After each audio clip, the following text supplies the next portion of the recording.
Now it's time to create our first studio lighting inside Marmoset toolbag. So for creating the first light, I'm going to use this icon here.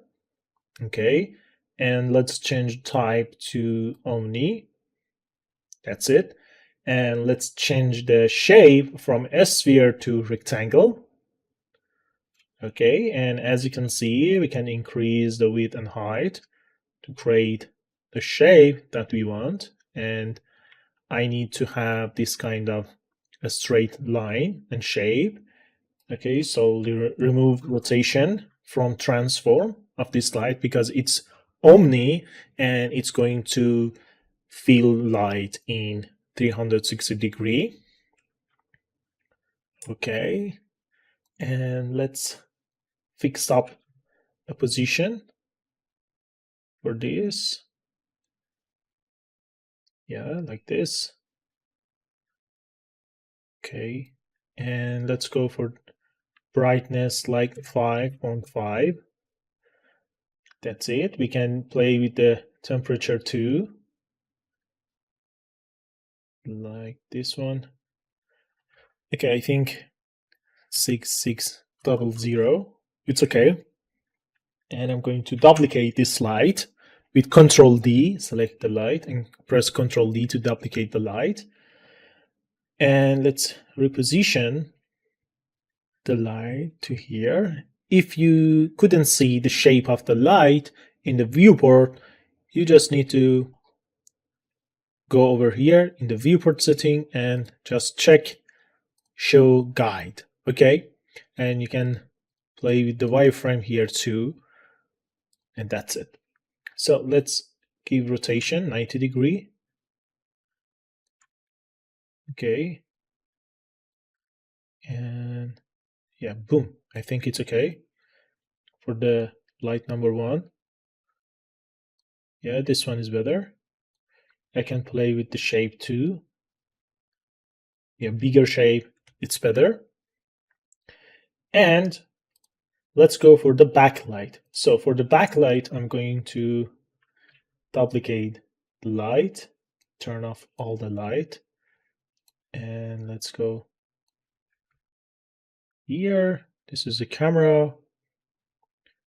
Okay, this is the camera number 1, and we need to put the light here. So yeah, and let's rotate the light, play with the shape. Okay, like this. And let's bring down the light. And as you can see, we have a very good rim light, and we can play with the temperature like this one. Yeah. Or maybe just white. So we have this light, we have this one, we have this one too. And now we can turn on the skylight. So let's turn on the skylight and we can play with the HDR to have a good lighting condition. For example, let's go for the Kant Yard car park. Yeah, it's good. Let's increase the brightness to something like 3. I think it's good. Let's go for the church. It's much better. Let's go for the 2 or 3. Yeah, it's much better. Let's play with the rotation and let's see what we can have. Okay, this one is better. And let's go for the camera and we can play with the exposure. The exposure one is like this, and we can increase the exposure to something like 2, for example, or just 1.5. That's it. And we are ready to go. Okay, let's increase the light number 1. the intensity, for example, to 6. Yeah. And let's change the position, and I think it's okay here. Okay. And let's go back to the sky. We can play with the color. Yeah, like this. Okay, let's zoom back a little. We can go to the shadow catcher, turn on indirect shadow, and with indirect shadow we have some reflection on the surface. As you can see, we can play with the roughness and specular intensity. Okay, that's it. Let's change the HDRI, and let's use something like bridge waterfall. Increase the brightness. Yeah, it's so much better. 3 is too much. Let's go for the 2. And we have some dark area in here. We can cover this section very fast, very easy inside Marmoset toolbag. We just need to create a white plane to make reflect light. So for this purpose, we can go to the edit plugins and generate primitives, and we want to create a plane for the scene. So we can decide about the width and depth, or x and y dimension for the plane. The 5 is okay for me because it's not necessary for me to set exactly the dimension for this part. And let's create the plane, and boom, the miracle is happening right now. And as you can see, this is the perfect solution to have a white reflective plane for this kind of material, I mean the metallic one. And you can control the material. I'm going to give the default material to the plane, and we can play with the color. And as you can see, we can control the effect on the surface, right? So the pure white is okay for me, but I don't want to have this kind of white background for my render. So I'm going to select the plane, and in the mesh option, I want to use invisible to camera. So in this way, the light is bouncing on the white plane, but as you can see, we're not able to see the plane in the render because it's invisible to the camera. And done. We just create a good lighting condition for our pot. But the matter is, after lighting, we can see scratches on the surface is too much for the material. So we are going back to Substance Painter. Okay. And let's decrease the opacity of the scratches layer to something like 40. And I'm going to apply this 40 to all channels. That's it. And now I'm going to export again.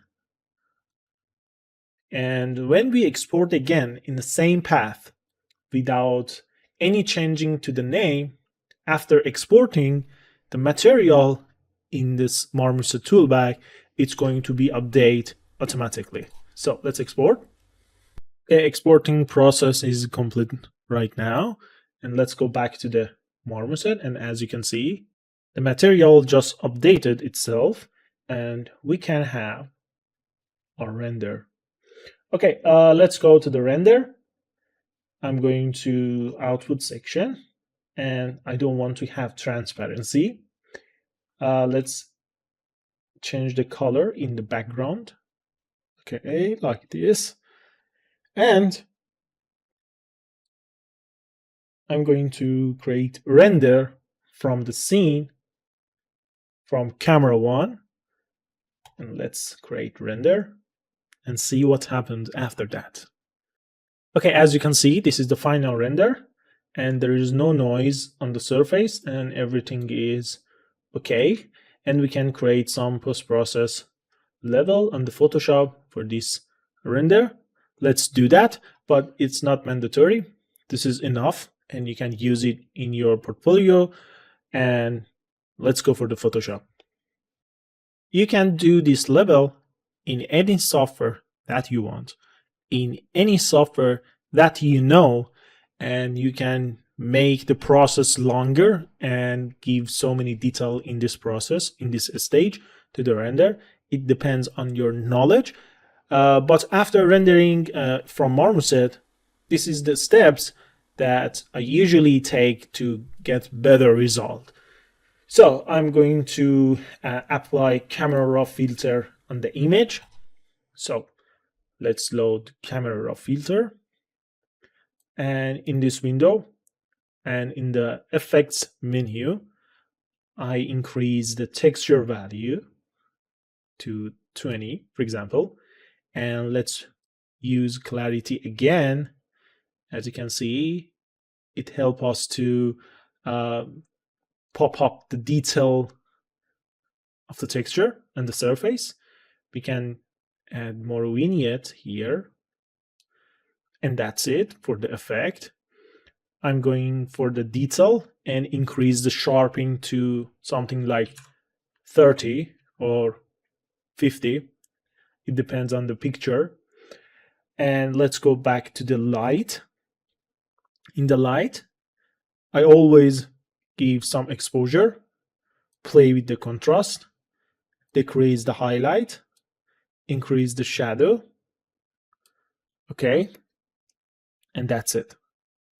So we can play with the color grading section, but not for this render. Let's press OK, and boom, we have some improvement inside the render. Okay, there is another step that you can take to increase the level of the interesting visual element in your render. Let's go for the preset in the camera raw filter, and we have a lot of preset here, so we can use some of them to create visual effects. Okay, I'm going with CN06, but with this slider, I will decrease the intensity of this preset and just press OK. So, done. This is how we can render the material that we create inside Marmoset toolbag and create a beautiful image from that. So let's go for the next video. In next video, I'm going to explain another concept inside Substance Painter.